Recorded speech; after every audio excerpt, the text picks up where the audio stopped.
Olá, meu querido irmão, querido amigo que me ouve. Aqui é o pastor Paulo Oliveira, você está no canal Teologia Reformada.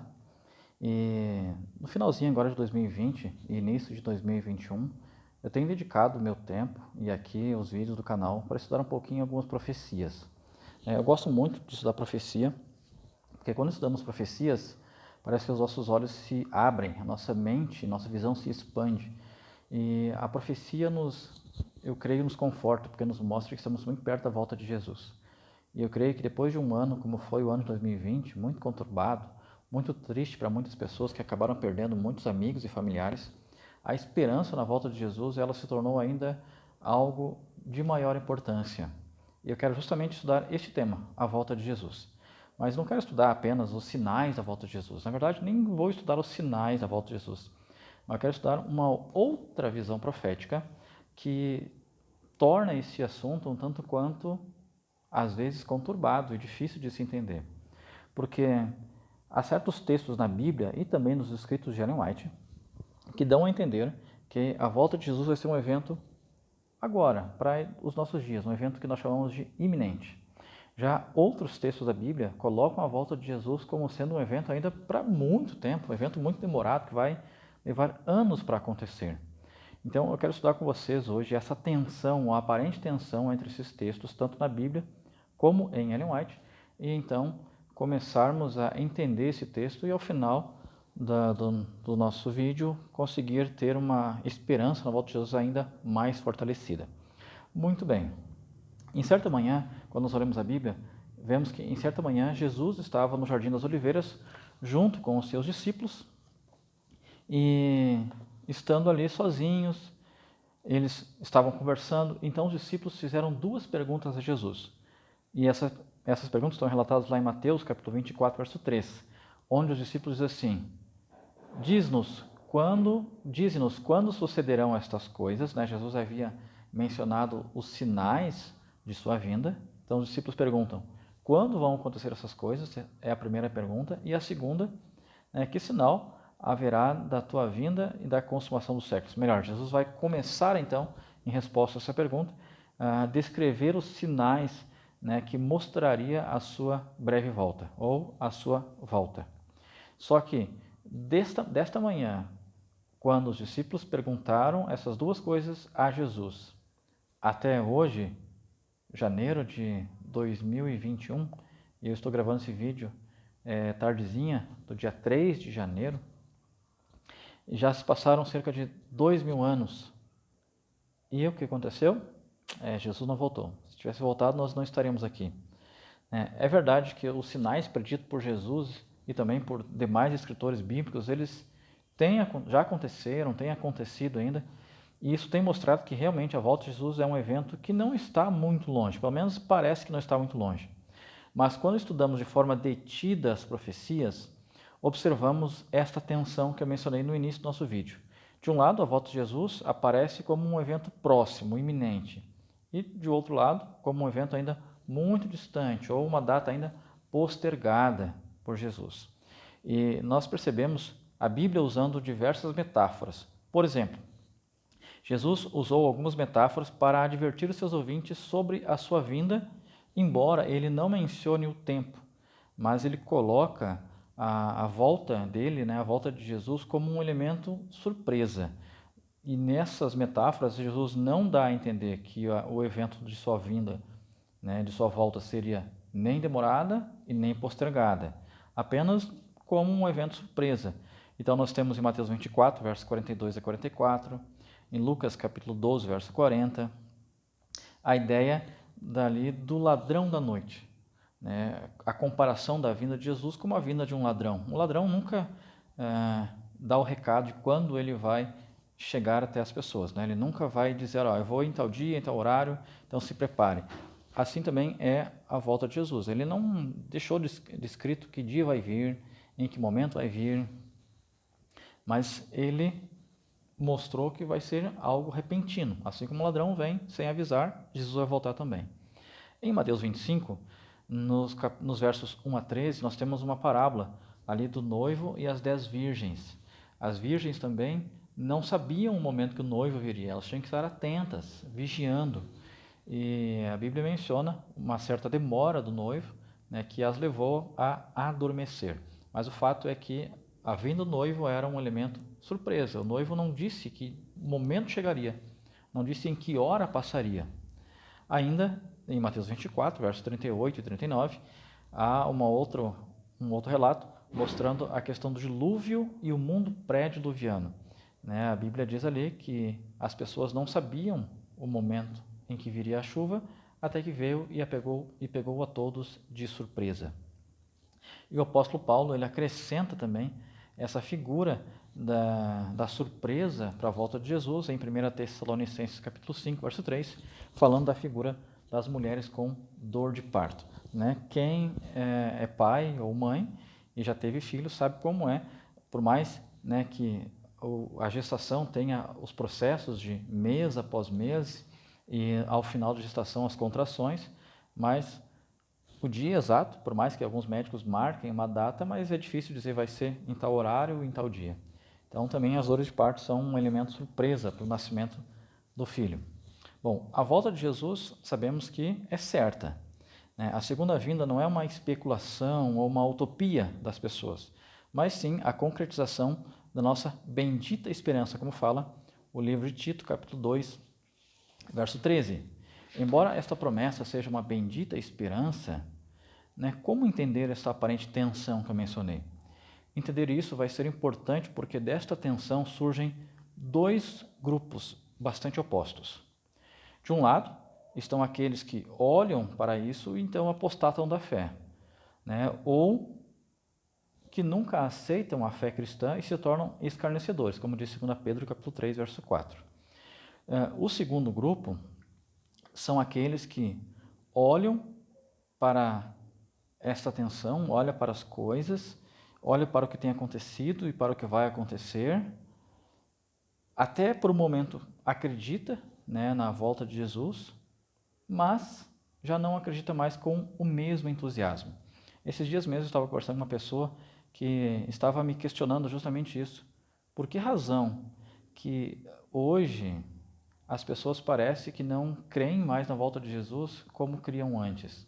Fala-se muito na igreja sobre a volta de Jesus, mas as pessoas vivem como se ele fosse voltar daqui a muitos anos, porque não há um preparo, não há aquela expectativa com relação à volta de Jesus. Então, nós temos, infelizmente, esses dois grupos que olham para esse cenário e um acaba apostatando ou simplesmente não aceitando e escarnecendo, e o outro que acaba perdendo a fé, acaba esfriando e não anunciando, até não deixa de crer, mas não anuncia mais a volta de Jesus com todo o entusiasmo que os pioneiros da Igreja Adventista, por exemplo, anunciaram quando imaginaram que Jesus voltaria no dia 22 de outubro do ano de 1844. Para o apóstolo Paulo, para Tiago e também para Pedro, o dia da volta de Jesus seria como algo iminente. Eles chegam a dar a ideia de que Jesus estaria às portas. Você vê isso em Romanos capítulo 13, verso 2, 13, verso 12, Tiago capítulo 5, verso 8 e 1 Pedro 4, verso 7. O livro do Apocalipse também ele é muito interessante na construção do texto, ali no relato do capítulo 2 e 3 das 7 igrejas, onde João ele parece construir o cenário da volta de Jesus com um jogo de palavras. Então nós temos, por exemplo, no capítulo 2, verso 5, a expressão venho a ti. No capítulo 2, verso 16, como se dissesse assim, no 2,5 ele fala, venho a ti. Tá, ok, venho a ti, mas quando você vai vir? Aí no 2,16 ele diz, venho a ti sem demora. Depois no capítulo 2, verso 25, ele fala, guarde que você tem até que eu venha. No capítulo 3, verso 3, ele fala, virei. No 3, verso 11, parece que para não deixar as pessoas perderem a esperança, já que ele veio prometendo e nada aconteceu, ele fala de novo, venho sem demora. E no capítulo 3, verso 20, já correspondendo ao período final da história do mundo, período de Laodiceia, ele fala assim, eis que estou à porta e bato. Então já não há mais essa sequência, venho, virei, venho a ti, mas parece que aquele que veio prometendo que viria, finalmente chegou, porque agora ele está batendo a porta. Então, e a iminência da volta de Jesus vai aparecer de novo em Apocalipse capítulo 22, versos 7, 10, 12 e 20. Outros autores também estavam convencidos da breve volta de Jesus. João, por exemplo, disse que aquela já era a última hora. Ele fala em 1 João capítulo 2, verso 18. Paulo, veja, eu não estou lendo os textos, né, porque, primeiro, que eu quero fazer um vídeo curto, tentar fazer no máximo de 30 minutos.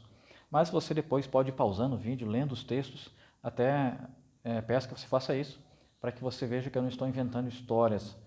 Tudo que eu estou mencionando tem a base bíblica.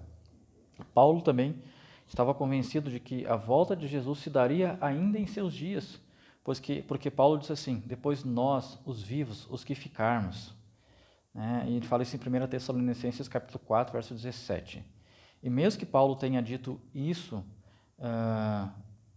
posteriormente, que Jesus só viria após a apostasia, veja, Paulo disse em 1 Tessalonicenses 4,17, é assim, né? Pois nós, os vivos, os que ficarmos. Aí então algumas pessoas encararam errado, dizendo que Jesus voltaria nos dias deles, então pararam de trabalhar. Então Paulo teve que corrigir o pensamento. E em 2 Tessalonicenses capítulo 2, verso 3, ele diz que antes de Jesus voltar, teria que acontecer a apostasia da igreja. Mas veja que apesar de Paulo dizer isso, a fé na volta de Jesus ainda em seus dias permanecia no coração de Paulo, porque em mais ou menos uns 3 anos depois, ele volta a afirmar isso quando ele fala em 1 Coríntios capítulo 15, versos 51 e 52, ele fala assim, nem todos dormiremos. Então ele está se colocando entre aqueles que possivelmente estariam vivos por ocasião da volta de Jesus. E aí ele completa, a trombeta soará, os mortos ressuscitarão incorruptíveis e nós seremos transformados. Então Paulo ainda tinha em seu coração a ideia de que Jesus voltaria também em seus dias. Contudo, a atenção se dá porque em outras passagens bíblicas temos o retorno de Cristo aparentemente para um futuro, como é o caso, por exemplo, do homem nobre que partiu para uma terra muito distante, como fala Lucas capítulo 11, Lucas capítulo 19, verso 11 ao 27. E, para Mateus, o Senhor daqueles servos voltará depois de muito tempo, como fala Mateus capítulo 25, verso 19. E, em outras parábolas, Jesus aludiu a uma demora, como Mateus capítulo 24, 48 e Mateus capítulo 25, verso 5. A mesma tensão entre a iminência e a tardança se encontra também no Antigo Testamento, onde o dia do Senhor está perto e também distante. Você pode ler isso em Abacuque capítulo 2, verso 3, Isaías capítulo 2, verso 2 e verso 20, Isaías capítulo 13, verso 6, Sofonias capítulo 1, verso 14 e capítulo 3, verso 8. Embora não seja possível saber o dia exato e a hora da volta de Jesus, nem o dia aproximado, como fala Mateus capítulo 24, verso 36, alguns argumentam que falar de tardança acaba não se referindo a uma data. Porque veja, eu posso falar de tardança se eu te falar assim, eu vou chegar em sua casa no dia 15 de janeiro às 14 horas da tarde. Então você vai olhar, se eu não chegar às 14 horas, mas você vai esperar 15, 16, você vai falar, o Paulo está demorando. Se eu não vier no dia 14, mas terminar o dia, você esperar dia 15, 16, 17, 18, realmente ele está demorando. Então, a tardança, como alguns argumentam, só existe quando você tem uma data. Já que não existe uma data para a volta de Jesus, então também não existe uma tardança.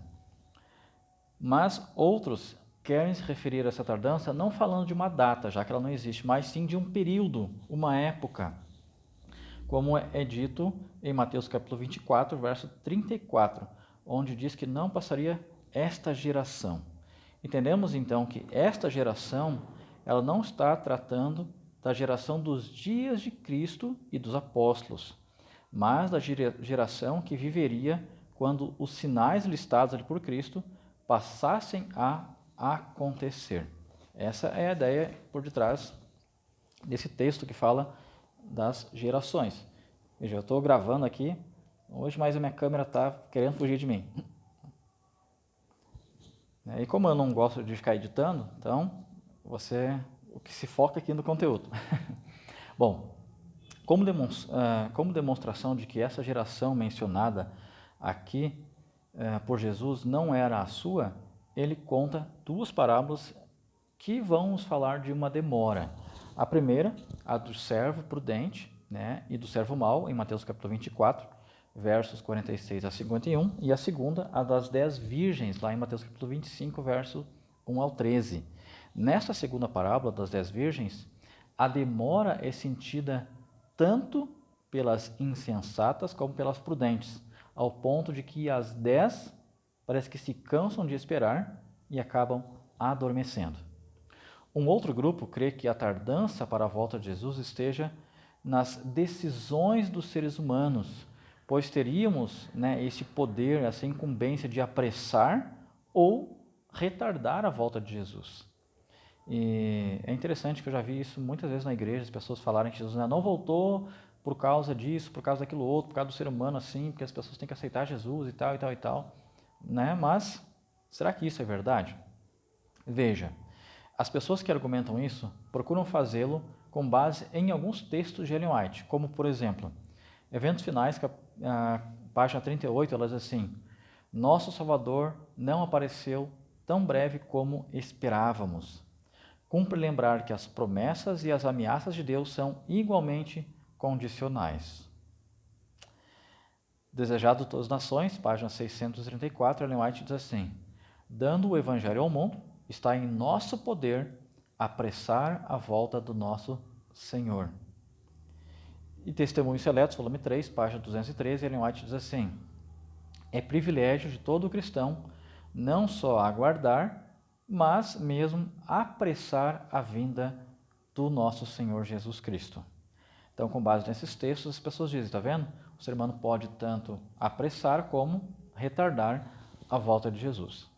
Embora realmente pareça que possamos mexer na data do retorno da volta de Cristo para antes ou para depois, a palavra de Deus nos assegura de que Deus tem um dia marcado já estabelecido no seu calendário. Por exemplo, Atos capítulo 17, verso 30 diz: Portanto, estabeleceu um dia em que há de julgar o mundo com justiça. E 2 Pedro capítulo 2, verso 3 diz assim: O juízo lavrado há longo tempo não tardará. Então Deus já tem um dia escrito já no seu calendário, onde ele vai vir para julgar a terra. Ellen White, no livro Mensagens Escolhidas, volume 1, na página 76, ela diz assim: Ouvi a hora proclamada, mas não tinha lembrança alguma daquela hora depois de que saí da visão. Veja, então, Ellen White parece contradizer o que ela havia dito antes, porque em uma de suas visões, ela ouviu a declaração sobre a hora que Jesus vai voltar. Só que quando a visão se encerrou, aquela informação foi simplesmente apagada, ou pelo menos não foi permitida a ela lembrar, para que ela não relatasse.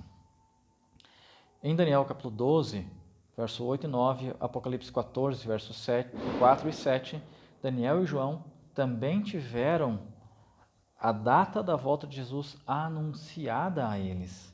Então veja, Deus já tinha e já tem uma data escrita no seu calendário para a volta de Jesus. Mas hoje Deus não revela ao homem nenhuma profecia com data, porque Ele deseja que a nossa preparação aconteça de forma diária e não de forma especulativa. Antes de caminharmos para o último ponto deste estudo, é bom lembrar e saber diferenciar entre o desejo de Deus e a presciência de Deus. Porque quando nós entendemos isso, nós conseguimos entender essa aparente tensão, tanto na Bíblia quanto em Ellen White. Por exemplo, Cristo no Getsemane, você deve lembrar, ele orou pedindo ao Pai em 3 ocasiões que passasse dele aquele cálice. Você pode ver isso em Lucas capítulo 22, verso 42. Embora fosse o desejo de Deus livrar, poupar Jesus daquele sofrimento, mas esse não era o plano. O desejo de Deus era não ver Jesus sofrendo, mas sua presciência dizia que ele tinha que sofrer porque aquele era o preço a ser pago pelo pecado da humanidade. Então, nós podemos ainda citar Ellen White. Ela tem uma declaração muito interessante no livro Evangelismo, na página 696. Ela diz assim: houvessem os adventistas, depois do grande desapontamento de 1844, sustido firme sua fé e seguido avante unidos, segundo a providência de Deus lhes abria o caminho, a obra haveria sido concluída e Cristo teria vindo antes para receber seu povo, para dar-lhe o seu galardão. Não era a vontade de Deus que a vinda de Cristo houvesse sido assim retardada. Ellen White, então, podemos ver aqui e entender, né, que desde a eternidade o Senhor queria vir o quanto antes, mas aparentemente postergou o seu desejo para o bem dos arrependidos. Deus já tinha uma data, ele até queria vir antes. Queria resgatar os seus filhos antes, tirar-nos desse mundo de dor, de pecado, de morte. Mas Deus ainda não fez. Mateus capítulo 24, verso 14, tem um texto muito conhecido, e eu já vi dezenas, quem sabe centenas de pregações a respeito dele. E esse texto, ele é interessante porque ele diz assim: e será pregado este evangelho do reino por todo o mundo para testemunho a todas as nações, então virá o fim. E há o grande argumento, né? Se eu pregar o evangelho, Jesus vem, então eu preciso pregar, preciso voltar. Sabemos que Deus julgará as pessoas por aquilo que elas sabem, né? Como diz Romanos 2,12 e Tiago 4,17. E se alguém não teve a oportunidade de aprender, ela não será condenada por aquilo que ela não conhece, como fala Atos 17,30 e Salmo 19, verso 12. Ellen White também fala a respeito dessas pessoas na meditação matinal, Maranata, o Senhor vem, uma meditação de 1977, na página 318 ela diz assim: haverá muitos no céu, os quais seus vizinhos supunham que lá não estariam. E ainda ela acrescenta: há entre os gentios almas que servem a Deus ignorantemente, a quem a luz nunca foi levada por instrumentos humanos, todavia não perecerão, conquanto ignorantes da lei escrita, ouviram sua voz falar por meio da natureza e fizeram aquilo que a lei requeria. Desculpa o dedo aqui na frente, a minha câmera mais uma vez estava caindo. Mas veja que Ellen White, ela está explicando o que Mateus 24,14 fala. Pregar o evangelho do reino a todo mundo não implica necessariamente que todas as pessoas precisem conhecer todo o evangelho para que Jesus volte, porque haverá pessoas nos céus que não saberão toda a verdade. Então, se Deus salvará pessoas que não conhecem toda a verdade, por que precisa Mateus 24,14 se cumprir para que Jesus venha? E Ellen White, então, diz assim: Jesus não pôde ainda vir à Terra. Precisam os que dizem possuir a luz da verdade suportar maiores provações por seu amor. Devem abandonar erros e tradições recebidas de homens e voltar-se inteiramente para Deus e sua obra. Ela fala em Primeiros Escritos, página 243. Entenderemos melhor, né, Mateus 24,14, quando ligarmos ele a Apocalipse 18, onde o verso 1 mostra um anjo descendo do céu com grande autoridade e iluminando toda a terra com sua glória. Eu tenho um outro vídeo aqui no canal falando um pouquinho a respeito disso. Então, este anjo ele tem uma mensagem, como mostra os versos 2 e 3, e essa mensagem de amor e misericórdia é retratada no verso 4. Quando Babilônia for desmascarada e aqueles que a apoiavam retirarem o seu apoio, como mostra Apocalipse 17, verso 16, o mundo todo vai ser confrontado com a lei de Deus e a lei de Babilônia. E cada pessoa terá, neste momento, a oportunidade última até, para tomar a decisão de que lado vai ficar. E nesta hora, então, todas as pessoas serão confrontadas a tomar uma decisão. E nesta hora, então, acontecerá o cumprimento de Mateus 24,14. E ainda há uma outra questão, que é Mateus 24,14, dentro da linguagem grega, ela está no chamado passivo divino. Eu vou gravar depois um vídeo explicando só esse tempo verbal e explicando de forma mais detalhada Mateus 24, verso 14. Mas o que nós percebemos aqui é que a presciência divina está declarando a volta de Jesus e todos conhecendo o Evangelho um pouco antes de Jesus voltar. E veja, conhecer o Evangelho não é conhecer toda a verdade. Se nós lembrarmos aqueles textos que eu já mencionei de Ellen White. Bom, então, chegando à conclusão, eu posso dizer assim, Jesus ele não está demorando. E 2 Pedro 3, verso 9 diz, não retarda o Senhor a sua promessa, como alguns a julgam demorada. Pelo contrário, ele é longânimo para convosco, não querendo que ninguém se perca, senão que todos cheguem ao arrependimento. O tempo de tardança está quase findo, diz Ellen White. Os peregrinos e estrangeiros que há tanto tempo estiveram em busca de um país melhor, já quase chegaram à sua casa. Sinto como se devesse gritar bem alto, rumo ao lar.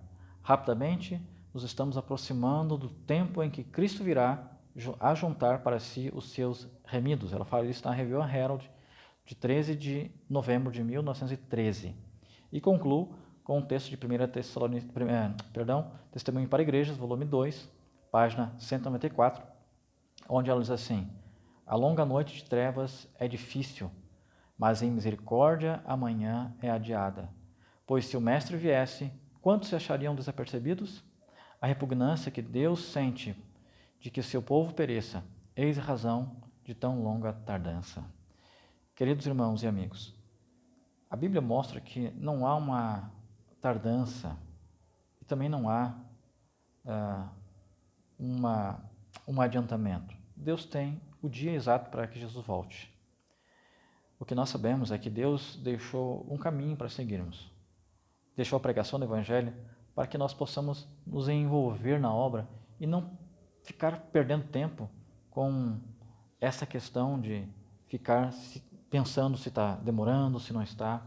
Você já reparou que quando a gente está esperando alguma coisa ou alguém, se nós esperarmos de forma ali parado, sem fazer nada, parece que o tempo não passa e dá uma angústia. Mas se nós estivermos em atividade, parece que o tempo nem passou, parece que tudo passou tão rápido e quando vê, chegou o momento, chegou o dia, a pessoa já chegou. Esta é a função da pregação do Evangelho, é nos ocupar, para que a nossa mente não fique preocupada, angustiada, pensando numa aparente ou possível demora da volta de Jesus.